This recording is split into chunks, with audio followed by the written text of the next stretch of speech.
what is it like to like go from having sex with people and then stopping and like disciplining yourself into not keep doing it? Like, what does the days look like after that? Like when you make the decision, I'm really curious. You also like, said what is your mental experience of that? Chase, I'm very you said curious. that you were in a relationship. How did it affect your relationship? I mean, I'll go there. I realized like halfway through the relationship, I knew for a fact that I wasn't going to marry this girl. And by continuing to have sex with her, I knew that I was like damaging her long term. And I knew that in all likelihood, we would leave the relationship and she probably would remember me for the rest of her life. And that might come up for her mentally and emotionally in her marriage, right? And like, I know that for myself, the last thing I would want in marriage is if like I married a girl, but some guy that she had had sex with, she was still hung up on him, like emotionally and mentally. That would tear me up inside. And I knew that there was a possibility that might happen. So I decided to stop having sex with her. And this was in 2019. In 2020, I realized the way that the world was going, I really wanted God's favor over my life. And for me, honestly, like, having the confidence that God has my back is worth it so much more to me than like fornicating with women that I'm not going to marry. Like I really, really want an exceptional wife and I want God's blessing in that way. So it's like, okay, like temporary sex with a girl I'm not going to marry, God's favor in my life. Obviously I want God's favor in my life more. So you would have sex if you marry someone, you're going to have sex with them.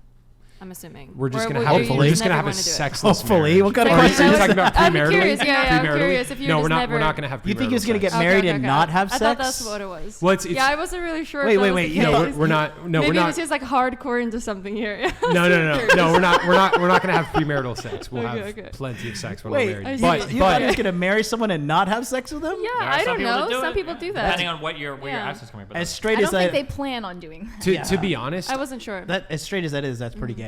Yeah, it is pretty gay.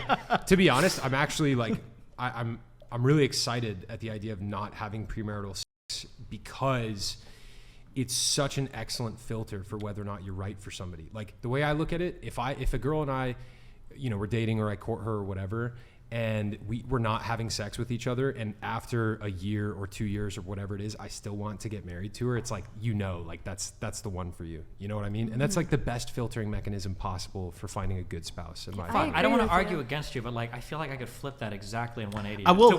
If there's a girl that you've been dating, you've been dating for 2 years and you haven't fucked her yet, and what if there's like the risk that the only reason you want to get married is so you can finally explore that, and then after you do, you're like, oh. Whereas if you've been fucking a girl, but you still really love her after 2 years, isn't that like a really? I want to defend be honest. honest, may I address what he said first? Go ahead. Thank you. You may. Thank you, Destiny. He gives you permission. Thank you, Destiny.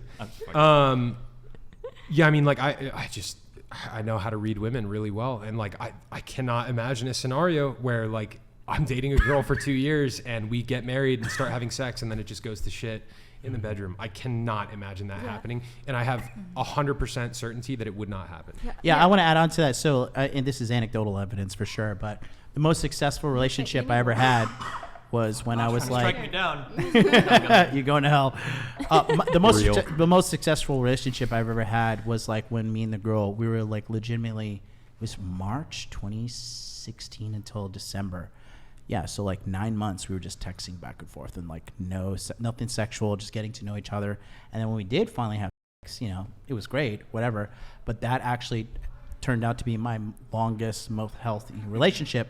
And I would go ahead and add on to that, thinking that like I got to know her for who she was over text, and I got to like her and know her as an individual. And then from there, the sex was kind of like icing on the cake, which I understand in your world, like, and me too, like, your girl first date, second date, third date, it is what it is.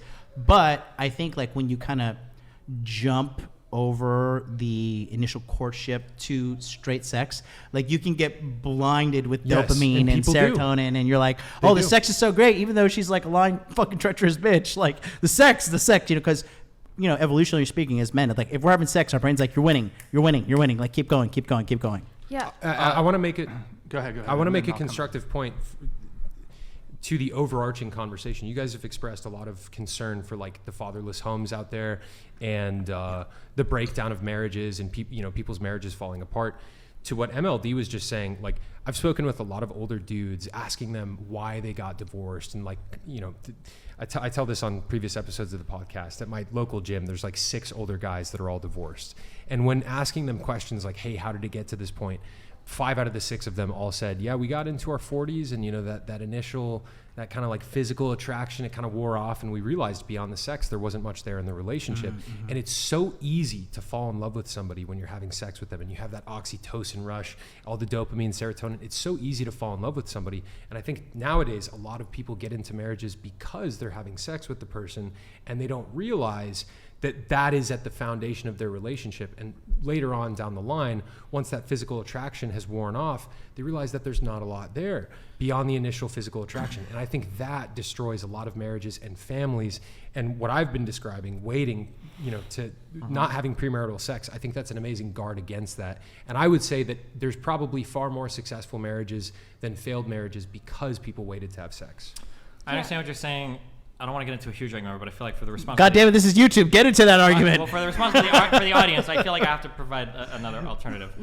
I feel like overwhelmingly, and I could be wrong. I don't know if there's like data, but I feel like overwhelmingly, sex in a relationship, whether you're having it or not, almost has nothing to do with the actual sex itself. That when sex starts to disappear from relationships, it's because there's other problems that are usually happening. That like a really good indicator of if a relationship is working is that they're f***ing, but it's not because they're f***ing. They're f***ing because the relationship is working. Yeah. But like something could happen where, I'll use corny examples that'll trigger Pearl if she's listening, right? But like let's say like guy's not cleaning up after himself, doesn't do any chores, isn't taking care of the yard, dumb shit like that can start to happen, and then you kind of like stop f***ing because the wife is like, this man child, I don't want to blah blah blah. That eventually that might snowball into them getting divorced, and the husband might think back and he goes, you know what? As soon as we stopped, stuff started going downhill really hardcore. Right. And in his mind, he's thinking that's what happened. But in reality, the sex stopped because other stuff in the relationship stopped working. And that's a fair point. And again, there's probably a lot of relationships like that where dudes, you know, they just stopped being on top of their shit, and then their wife lost respect for them and she didn't want to have sex with him anymore.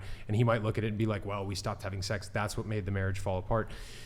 Again, I guess my rebuttal to that would be like, if 2 people date or court or whatever for a sufficient amount of time and they build the relationship off of that interpersonal connection, divorced from sex, like you're going to have a really solid idea of who that person is without your mind clouded by the sexual relationship at all. I agree. You present sex as such a weird, like, tangential thing. I think that sex can be part of how you build that relationship. It can, but a lot of people get into marriages that they shouldn't get into because they're overlooking red flags and other things. Yeah, but there's also people that get into those marriages that didn't even get to look for red flags.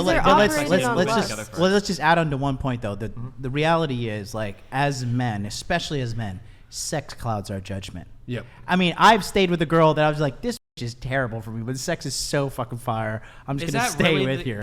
My guess is going to be that's actually the minority of men. No way. No, you think way too highly of men. No. Hold on. Wait, Destiny, read this real quick.